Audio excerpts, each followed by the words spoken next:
আসসালামু আলাইকুম রহমতুল্লাহ।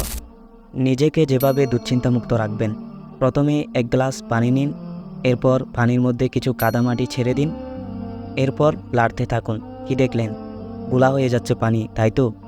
এবার পানিকে পরিষ্কার করার জন্য আরও বেশি লাড়তে থাকুন। এখন আরও বেশি গোলা হয়ে গেছে, তাই না?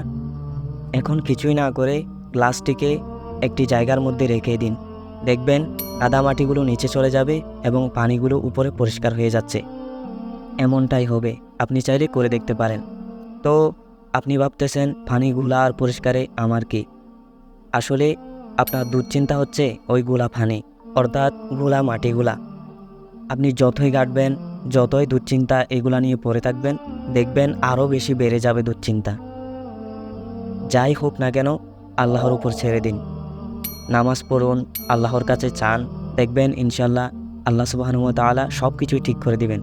শুধুমাত্র ভরসাটা আল্লাহর উপর রাখতে হবে, আর কিছুই নয়। কারণ যে আল্লাহ দুশ্চিন্তা দিতে পারে, সে আল্লাহ দুশ্চিন্তামুক্ত করতেই পারে। অবশ্যই আল্লাহর উপর বিশ্বাস রাখুন, দেখবেন ইনশাল্লাহ সব কিছুই একদিন ঠিক হয়ে যাবে, ইনশাল্লাহ।